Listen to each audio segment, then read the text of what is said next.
Hi, it's Mike Rogers Show. Mike Rogers here with you. And today I've got a very special guest. You remember the band Crocodile? They're still going. They're still rocking. And I have the lead singer. You are the lead singer, right? Correct. Yeah. Yes. Brandon Wheelchairs in the studio today. Hey, Brandon. What's up? What's up? What's up? Wow. How's it going? Not too bad. Not too bad. That's a really, what? No. Go ahead. That's a really cool poster you have behind you there. Oh, thank you. Stranglers, yeah. Yes. They were guests on my show once. Like, I don't know, maybe it's been 15 or 20 years ago. It's been a long time. Two of them have passed away now, huh? Yeah. So anyway, so Brandon, can you start off our show by introducing yourself to us? Yes, I am Brandon Welches. I play rhythm guitar and sing lead in the band Crocodiles, amongst a few other projects I also play with. But yeah, that's my main gig there. Crocodiles had one of the what I thought was one of the greatest songs of the decade, and I Want to Kill. Yeah, it's a fan favorite for sure. And I was at the radio station, and we were playing it on the air, and there was several really famous Japanese musicians sitting at a table waiting to come in to be interviewed. And I go walking by them, and one of them's just looking up at the speaker, and he says, "What song is this?" And I said, "Oh, it's a really cool band, Crocodiles. I Want to Kill." He goes, "This is a fantastic song." It's great. Like, I love it. Yeah. So, did you write that song, Brandon? I did. Yeah. Really?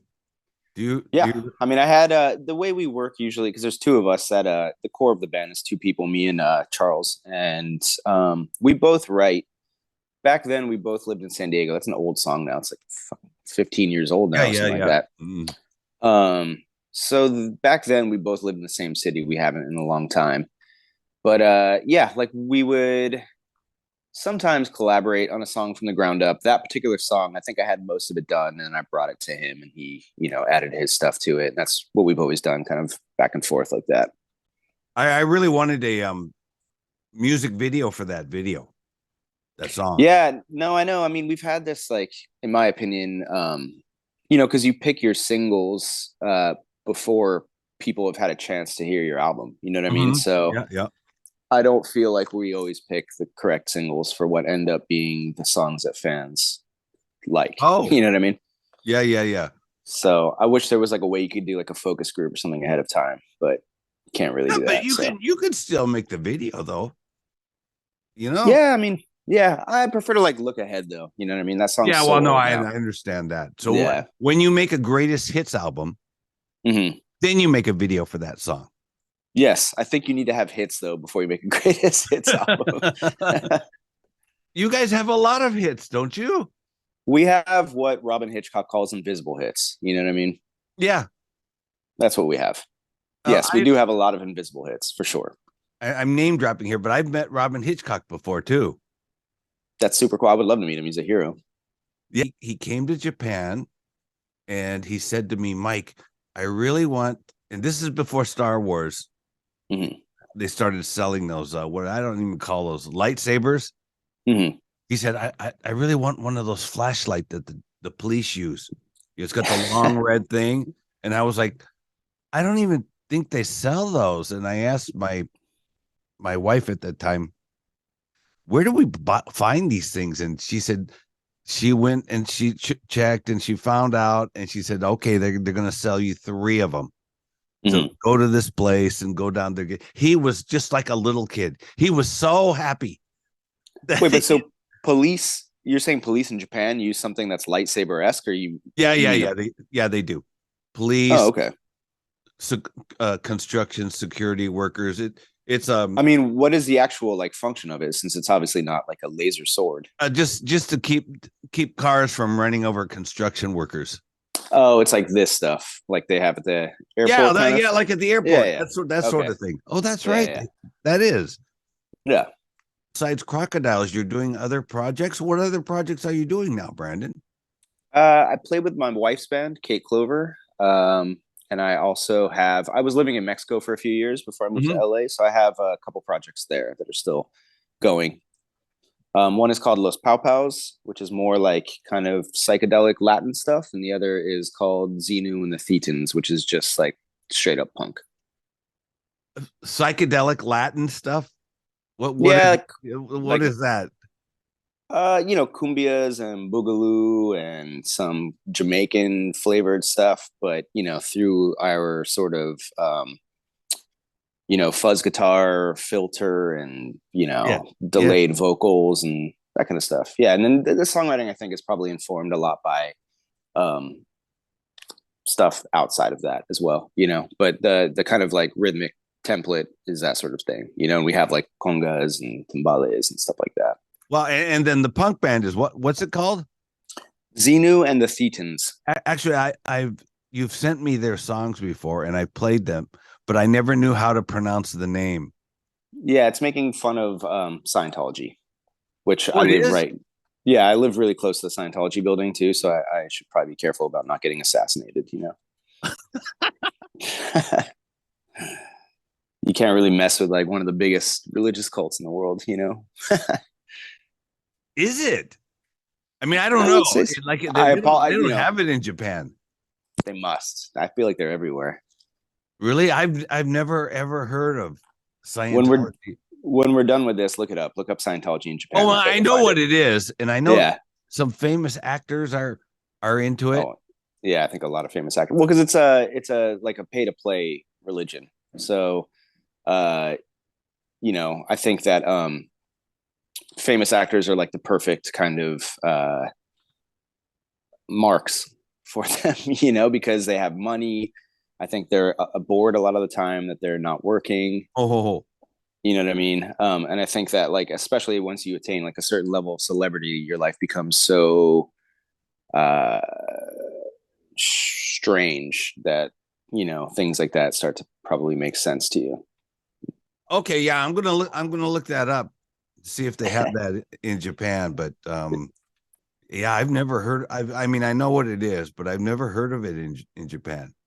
Tell me about the Kate Clover band. I saw a photo of Kate Clover in her band, and I looked and I saw a guy playing the bass or the guitar. I don't know which.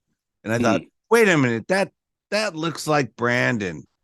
Yeah, rhythm guitar. I play rhythm guitar in that band. So how long have you been playing in that band? More or less since the inception.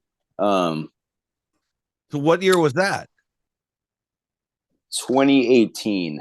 2018, we started writing together and recorded her album. I was still living in Mexico. She was living in LA. So she did put a band together and tour a couple times. But then when I moved here, I started playing, but it's still like a fluid thing, like if I'm not available because of something else, it's obviously no big deal if they do stuff without me, Yeah. So you lived in Mexico. Yeah. Well, that means you had to have do you have to have a visa to live in Mexico? No. I mean, if you want to be like a legal resident, you need to, but I would just leave. I would go in on a tourist visa and leave after 6 months. I would usually have to leave because of like a tour or something, but also I could just fly to Tijuana, cross over into San Diego, hang out for a few days and then just go back. So you lived there for 2 years? 4 years. 4 years.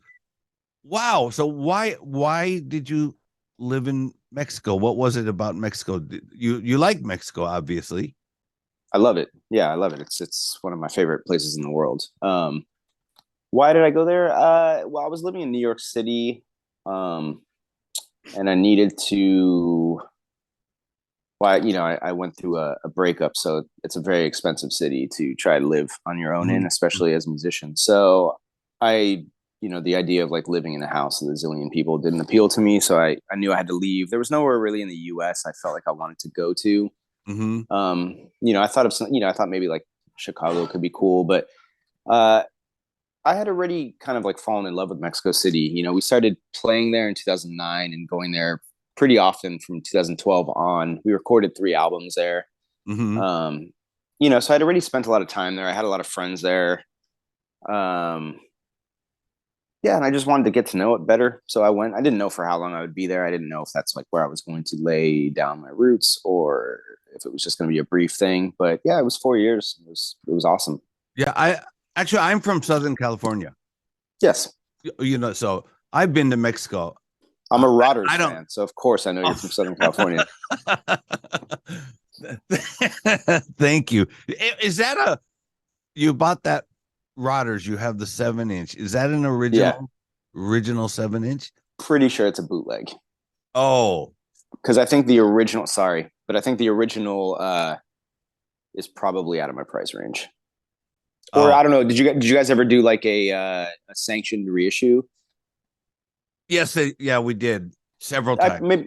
Maybe I have one of those. It's probably not a bootleg because it's high quality, so it's probably. But I know it wasn't expensive enough to be an original. So okay, so you played it. By the way, did you write that lyric? I wrote half of it. Okay. And I wrote the most. Who came up with the title? Well, we both did. Me and the guitarist, and we were deciding. Okay, so it's going to be Sit on My Face, whatever, and then what name are we going to use? Was it going to be Stevie Nicks, Linda Ronstadt, Olivia Newton-John, or I can't remember. The syllables in Stevie Nicks fit better. Yeah, for sure. Yeah. That's what he said.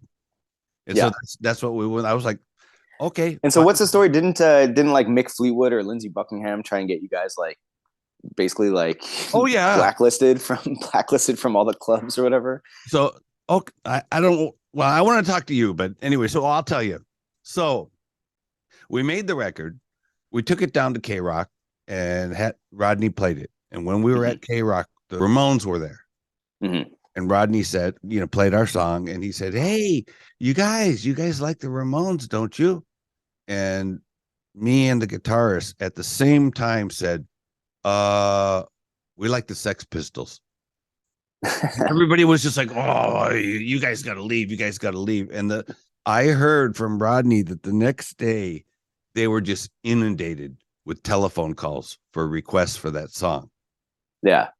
So we pressed up a bunch and sold them to Tower Records down on Sunset. And one day, I can't remember, I think it was a Tuesday or something. I took all 1,000 records, put them in the trunk of my car, took my girlfriend down there with me, and dropped them off at Tower Records like at 11 in the morning. And then we went to Little Tokyo to eat lunch. And then we went back to Ventura.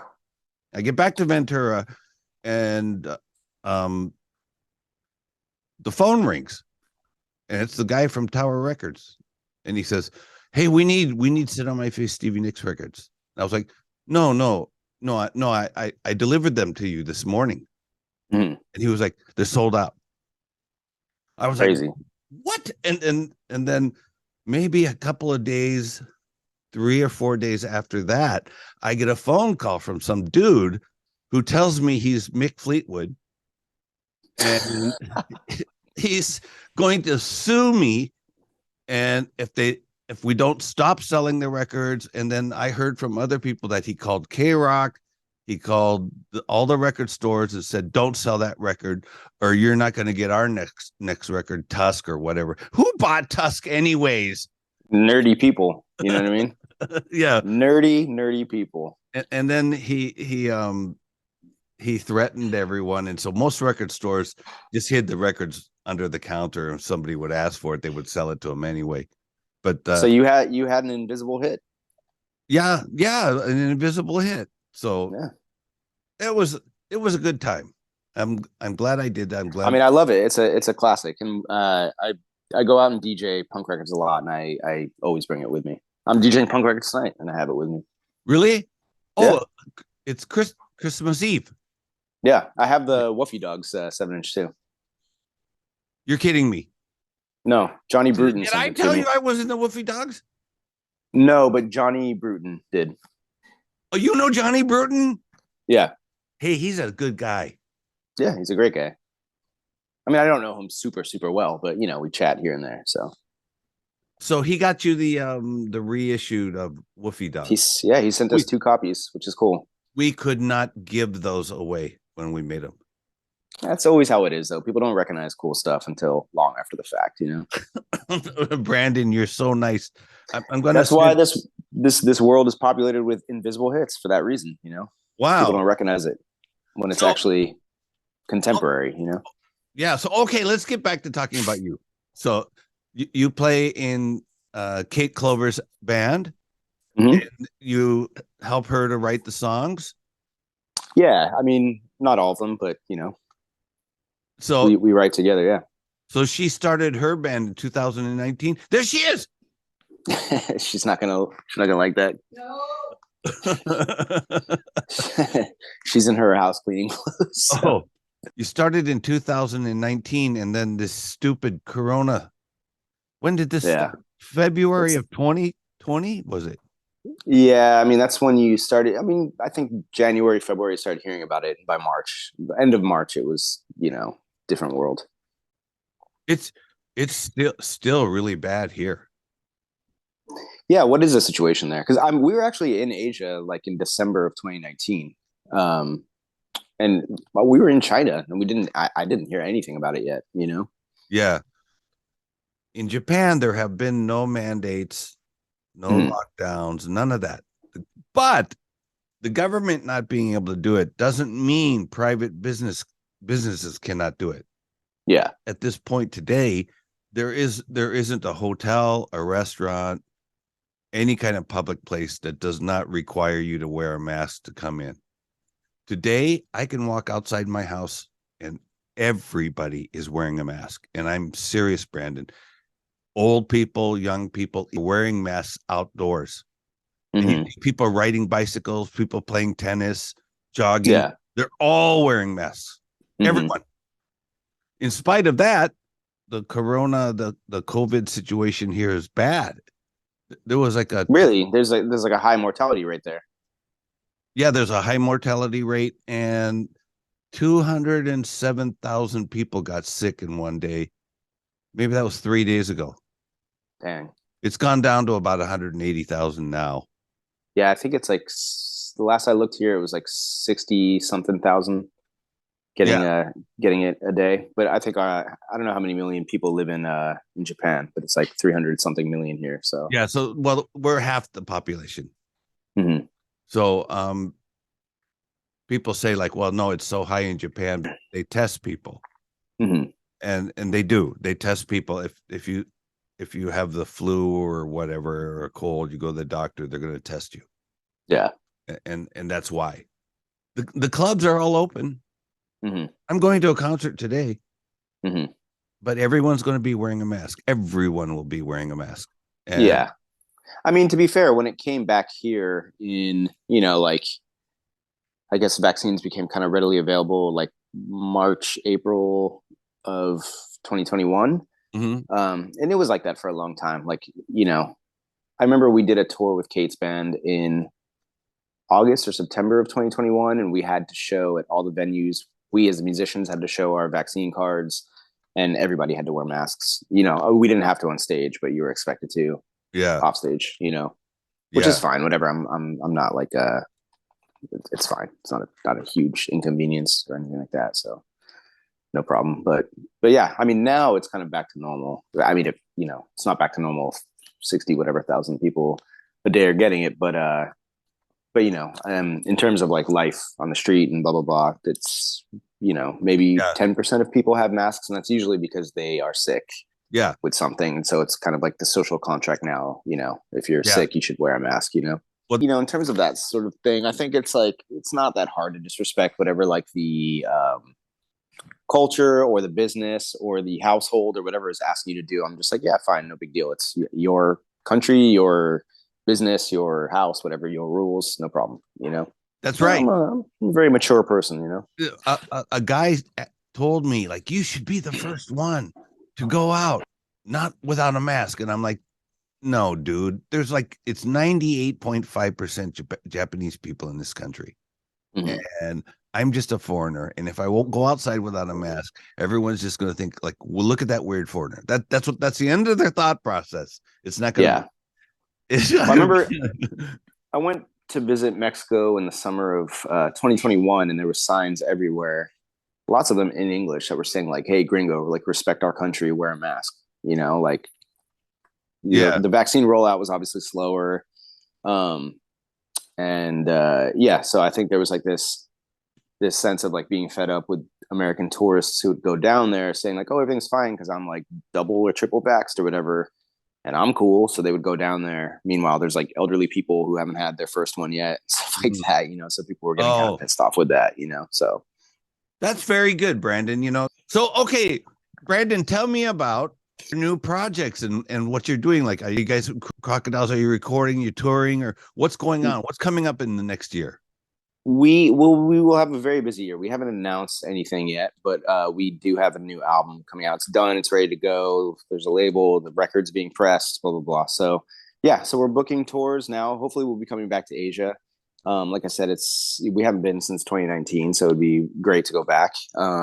We should be having a very busy year next year. If you have a new record, make sure you send it to me. For sure. I'm on a big American radio station now. WFMU? Yes. Yeah, I'm on that station now. I got 2 Awesome. shows. So when is this record coming on sale? March, mid-March. I can't remember the exact release date. Okay. And what's the title of the record? Do you know? Yes, it's called Upside Down in Heaven. You're the first to hear all about this, by the way. You're the first to hear all about. Oh, a scoop. Yeah, you're getting a scoop right now. Wow. How many songs is it? 10. And No problem. I'll play the hell out of it. Great. Amazing. Thank you. I'm also curator for Rodney Bingenheimer. Did you know that? Yeah, you were telling me that. Yeah, you told me that. It's really cool. I will send him 2 or 3 songs you tell me to. Mm-hmm. Send it to him, and then tell him these are world premieres. You're going to be the one who can world premiere this, Rodney. So play it this week, and then I will play different songs. Perfect. So that's the kind of deal we have. I dig it. When the record comes out, will you tour? I mean, yeah, for sure. Things are being booked. Local? Yeah. Things are being booked now? Things are being booked now. Yeah, things are being booked for the United States and for Europe. Like I said, we have a good promoter for Asia, and I saw him in October. He lives in Paris now, but I saw him in October, and we talked about doing some stuff, you know, maybe towards the end of the year or early 2024. Is this your big record? Is this your big break? Crocodile's 8th album, so I don't know. You know, it might just be more invisible hits. We'll see. Well, no, I'm looking forward to you doing a duet, like, you know, maybe with Cher or something like that. I mean, I would. There's a photo of myself with a Cher impersonator when I was a little kid, so maybe I can make the real thing. Maybe I can make the real thing happen, you know? All right, so the new record, Upside Down in Heaven, goes on sale maybe around March 2023. After that, a tour, and anything else you got going on? We will be recording another record with Kate's band sometime this year, and doing some touring. We're going back to Europe in July with Kate's band. It's kind of been now. I've been working on some solo stuff, so we'll see. But I'm not, I'm just doing that kind of at a very leisurely pace. So I'd like to record that this year, but I don't think that would come out this year. So okay. Before you tour or whatever, come and be on this show again, and you can promote your tour. Christmas a big deal in Japan? Not really. Well, I mean, is Christianity like the dominant religion there? No, right? No, not at all. It's like so less than 1% of the population. Yeah, so I imagine it's not like the biggest holiday, right? So I got a story that you can tell Kate and all your friends at Christmas dinner, and this is a true story. Christmas in Japan is basically Kentucky Fried Chicken, and I'm not kidding. So what has happened? Kentucky Fried Chicken, like in the 70s, there weren't that many foreigners here back then, and they were all complaining, like, can't buy a turkey, and there's nothing to eat, and so the closest thing was like going to Kentucky Fried Chicken. And some Kentucky Fried Chicken big boss heard this and thought, "Oh my God, this is a marketing." I'm struck gold. So now, for most Japanese families, Christmas means Kentucky Fried Chicken, a bucket of Kentucky Fried Chicken, and a Christmas cake and the family sitting around and Old Kentucky Home. My old Kentucky home. That's a Christmas song in this country. So this is like very, very effective marketing. Very good. I know. Yes. Genius marketing. Yeah. Someone give that man a raise. Well, he became CEO of the company. Oh, well, there you go. Yeah. So it was a really good idea. So anyway, thanks so much, Brandon, and good. Yeah. Thank you for having me. New record. And this is so much. Really, this has gone so fast that we've already spoke about 35 minutes. Oh, okay, cool. I'm gonna send you the album, and I would love to come back on. Yes, please, and tell your wife I'd like to interview her, but she's not. For sure.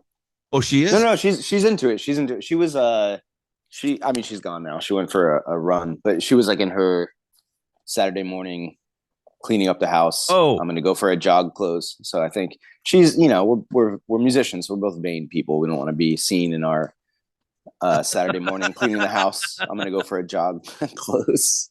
Okay. Anyways, thanks so much to Mr. Brandon Welches. Yes, perfect. You said it correct. The lead singer of the band Crocodiles. And this has been the Mike Rogers Show. If you like this interview, go down here, click like and subscribe. And below is all the information on how you can go check out Brandon's band, some videos, and the link to his webpage. So check it out. Thanks so much, Brandon. Thank you, Mike. Talk to you soon, man. Okay. See you later. Bye. Bye.